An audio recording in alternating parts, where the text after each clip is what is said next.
Сәлеметсіздер ме, студенттер? Мен Жамбыл жоғары медициналық колледжінің анатомия және физиология пәнінің оқытушысы Тұрдалиев Досжан Исабекұлы.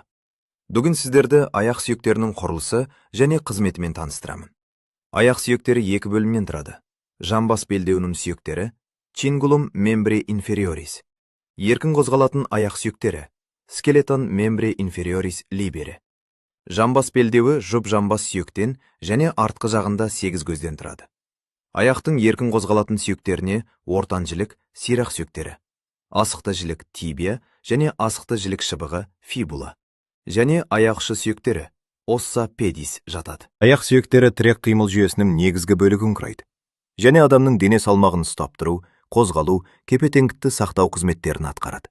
Бұл сүйектердің құрылысы жүруге, жүгіруге және тік қалыпта тұруға бейімделген. Аяқ сүйектері анатомиялық тұрғыдан 3 негізгі бөлімге бөлінеді. Жамбас белдеуі, еркін төменгі аяқ сүйектері және табан сүйектері. Әр бөлімнің өзіне тән құрылысы мен қызметі бар. Жамбас сүйегі. Жамбас сүйегі төменгі аяқ қолды тұлғамен байланыстырады. Ол 2 жамбас сүйегінен тұрады және әр сүйек 3 бөліктен құралған. Мықын сүйегі, шонданай сүйегі, қасаға сүйегі. Бұл 3 сүйек бірігіп жамбас ойысын түзеді.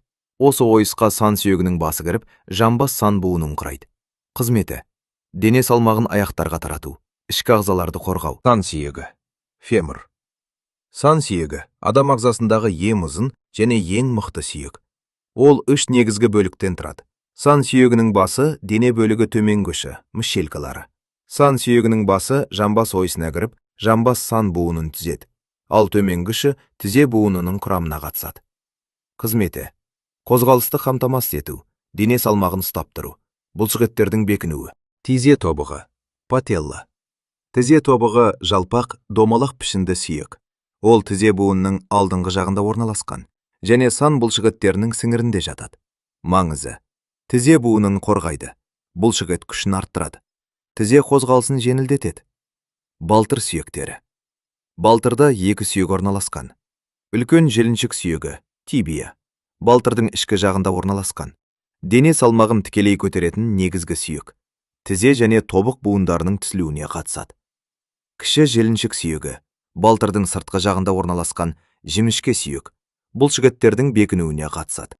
Табан сүйектері. Табан сүйектері 3 бөлімге бөлінеді. Тобық сүйектері, тарсал бонс, 7 сүйектен тұрады. Табанның ортаңғы сүйектері, метатарсал бонс, 5 сүйектен құралған. Саусақ сүйектері, фаланж бонс, 14 сүйекті қамтиды. Табан сүйектері табандағы доғаларды түзеді. Бұл адамның жүру кезінде соққыны азайтып, тепе-теңдікті сақтауға көмектеседі. Аяқ сүйектерінің физиологиялық маңызы. Аяқ сүйектері қозғалысты қамтамасыз етеді, дене салмағын дұрыс бөледі, бұлшықеттермен бірігіп жұмыс істейді. Буындар арқылы икемді қозғалысқа мүмкіндік береді. Клиникалық тұрғыдан алғанда, сыну, шығу, остеопороз, жалпақтабандылық сияқты жағдайлар осы сүйектердің қызметімен тікелей байланысты. Сонымен аяқ сүйектері адамның қозғалыс қабілетінің негізі болып табылады. Жамбас, сан, балтыр және табан сүйектері бірлесіп жұмыс істеп, адамға тік жүруге, қозғалыс жасауға және тепе-теңдікті сақтауға мүмкіндік береді. Бұл тақырыпты жақсы меңгеру клиникалық пәндерді түсінудің маңыздылық шарты.